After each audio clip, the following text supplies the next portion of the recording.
Bonjour, alors comme dans toutes les descriptions de mes vidéos, si tu trouves que je parle pas assez rapidement, tout ce que tu as à faire, c'est de sélectionner la vitesse 1.25 dans tes paramètres. Alors, comme je disais, je veux te partager mes notes personnelles. Et notre nature humaine est régie par la loi de la polarité. Il y a une partie de toi qui veut aller de l'avant et atteindre tout ce que tu veux réaliser. Il y a aussi une partie de moi ou de toi qui se plaint en identifiant la raison pour laquelle je ne peux pas. En fin de compte, plaidant pour le statu quo, qui veut rester à l'aise, voulant retarder ou reporter ce qui serait exigé de moi si je concrétiserais mon rêve. C'est l'évolution et l'entropie. Et ce sont tous deux des forces en action. Tu veux avoir du respect pour ces deux parties de toi-même. Tu as une grande vision.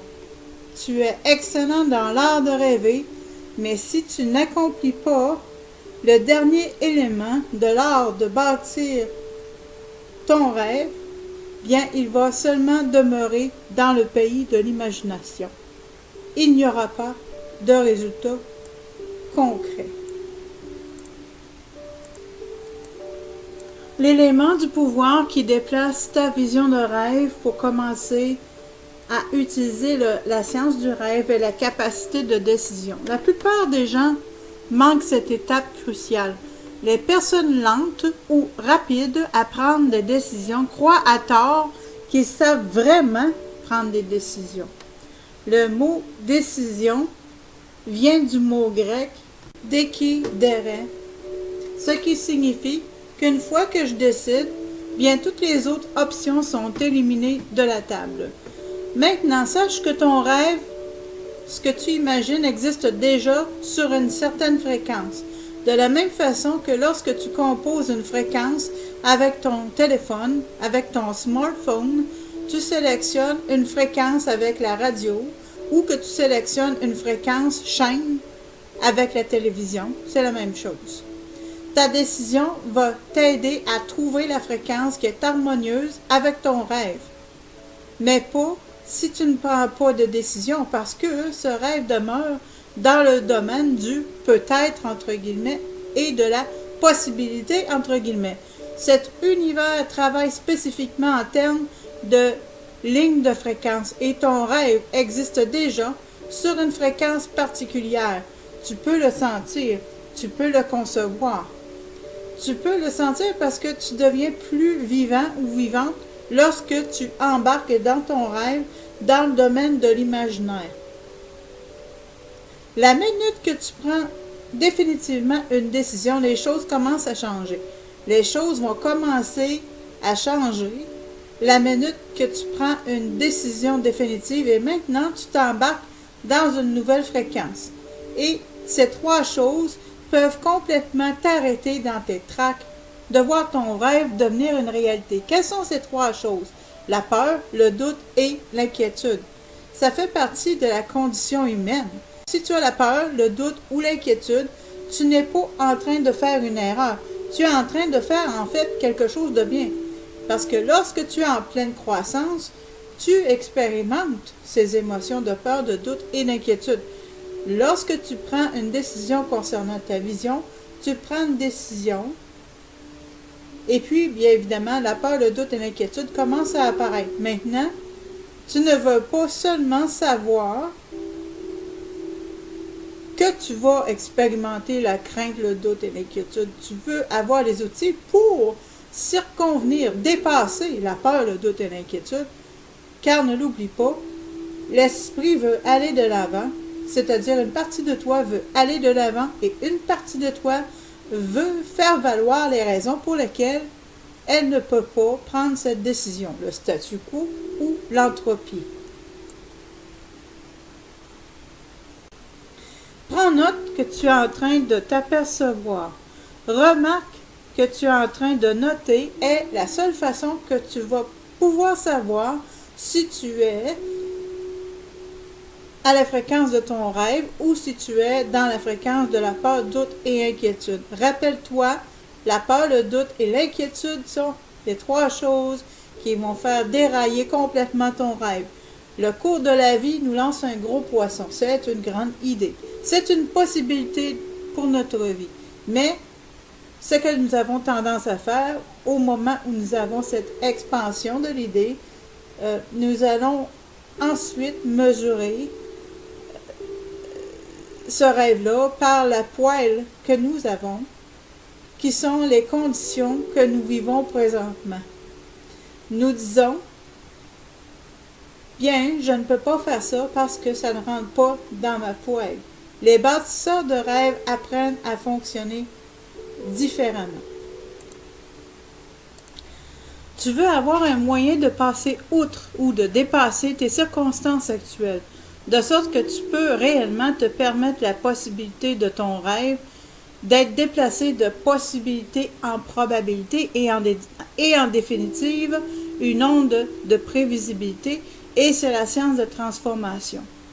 Nous ne faisons que commencer à entrer dans la science, qui est le comment, maintenant, et l'établissement du rêve. Tout comme tu as appris ton paradigme actuel,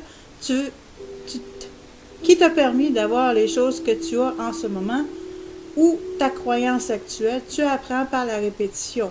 Tu sais qu'en fait, avec un peu de bon soutien, ta vie peut changer, et de la même manière, par la répétition et l'appui, que tu vas y arriver.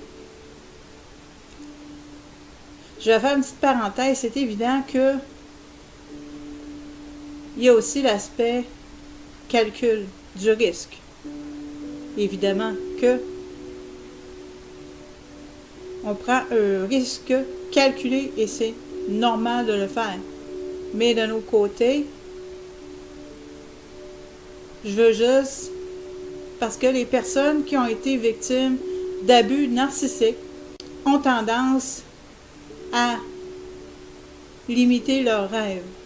Parce que des fois, la vie nous apprend de mauvaises conclusions et nous rêvons moins.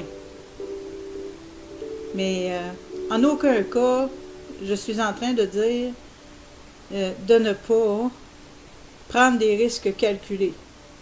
Il ne faut pas mettre la logique en dehors. Il ne faut pas mettre la logique en dehors de l'équation et mettre la logique dans la poubelle. C'est pas ça que je suis en train de dire. Et je continue mes petites notes personnelles, pour ceux que ça peut intéresser. Et si tu as un diagnostic qui t'a été fait et qui t'es fait dire que ce n'est pas sur le point de disparaître prochainement, ce diagnostic-là, et que tu crois cela, puis à ce moment-là, c'est plutôt paralysant pour toi. Ou si tu as un diagnostic et quelqu'un te dit « D'accord, c'est un diagnostic », il n'y a pas à être ton pronostic. Alors là, tu es introduit dans une autre façon de penser qui non seulement transforme tes idées, mais en fait ta vibration qui change, en fait, qui vivifie les cellules de ton corps parce que ça t'apporte de la joie, n'est-ce pas? Quand on est en joie, quand on peut, que l'on rêve, que l'on est positif, c'est évident que ça apporte de l'énergie au corps et aux cellules.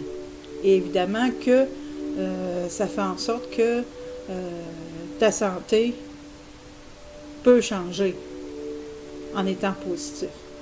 Que faisons-nous de la peur et du doute et l'inquiétude lorsque on n'arrive pas à les faire disparaître? Il y a toujours un potentiel bon dans tout si tu sais garder l'esprit ouvert. La prochaine fois qu'il se passe quelque chose que tu vas immédiatement te dire à toi-même c'est mauvais, et si tu souhaites réagir à cela comme si c'était une très mauvaise chose, appuie sur ton bouton pause interne et attends 3 jours. Ben, c'est un exemple. Si ta situation te permet 2 jours, ben vas-y pour 2 jours, hein, évidemment. Hein. Ça, c'est juste hypothétique, 3 jours. Sers-toi de ta rationalité, bien entendu. Durant ces 3 jours, ou les nombres de jours que tu as décidé que c'était rationnel d'attendre, utilise ta curiosité et recherche quelque chose d'éventuellement bon qui pourrait survenir à l'intérieur de ce qui semble apparemment une mauvaise situation. Si après 3 jours que tu t'es vraiment questionné de savoir ce qui va être possible, que tu ne trouves pas quelque chose de bon, bien là, à ce moment-là, tu peux aller de l'avant et être mécontent. Mais au moins, tu vas avoir cherché à régler d'abord le problème. J'ai pu constater que je pouvais choisir comment j'allais répondre au lieu de réagir de la façon que j'ai été programmée à le faire. Perdre un emploi, par exemple, c'est une mauvaise nouvelle. Tu ferais mieux de paniquer. Était une réponse inconsciente, automatique, à l'égard de cette situation. Parce que nous avons commencé à réfléchir sur ce qu'il pouvait y avoir de possiblement bien dans cette situation, différentes idées ont commencé à émerger en nous. Si nous avions été sur la fréquence de la panique, sur le mode panique, que les idées qui ont été à notre disposition auraient été des idées de peur, de doute et d'inquiétude, et que ces idées, évidemment, ces idées nous limitent terriblement. Mais parce que nous nous sommes dit qu'il y avait peut-être du bon dans cette chose, dans cette affaire, bien, à ce moment-là, ça fait une différence parce que c'est une question, si tu fonctionnes en mode fight or flight, bien, c'est quand tu paniques à ce moment-là, ton esprit critique, analytique est temporairement mis hors d'état de fonctionner, n'est-ce pas? Alors, c'est pourquoi que je suggère fortement de te donner un nombre d'heures ou de jours qui t'est logiquement et rationnellement possible de faire pour reporter ta réaction afin de pouvoir vraiment réfléchir à ta situation. Remarque que tu es en train d'observer, puis garde ton focus, que ton focus soit à des pensées qui te donnent du pouvoir. Si tu te concentres sur les choses qui semblent manquer, sur les choses qui semblent mal, ces pensées sont une limitation de la fréquence, ils limitent tes vibrations. Tu ne peux pas vivre une vie satisfaisante sur une limite de fréquence, de sorte que ton attention doit être sur ce que tu peux faire, et c'est le jour où tu fais un pas, voire même un petit pas dans la direction de ton rêve. Remarque que tu es en train de t'observer.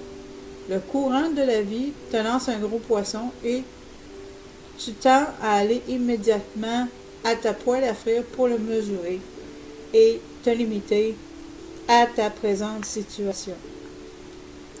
Si la peur, le doute et l'inquiétude viennent frapper à la porte de ta conscience, séquestre-les pendant un moment, le temps, comme je t'ai dit, qui est rationnellement possible d'attendre pour toi.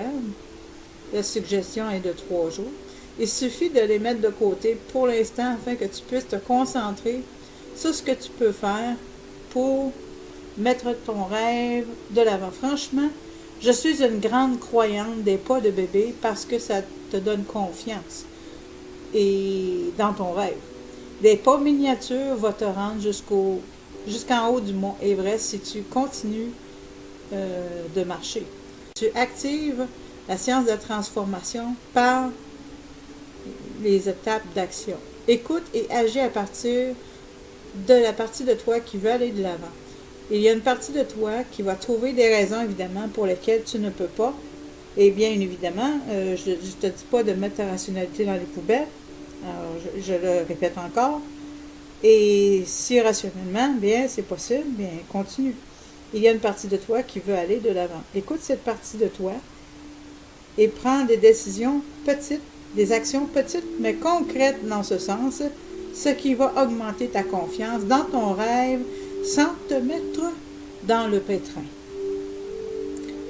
Alors, c'était mes petites notes personnelles. J'ai pensé te les partager en te remerciant de ton écoute.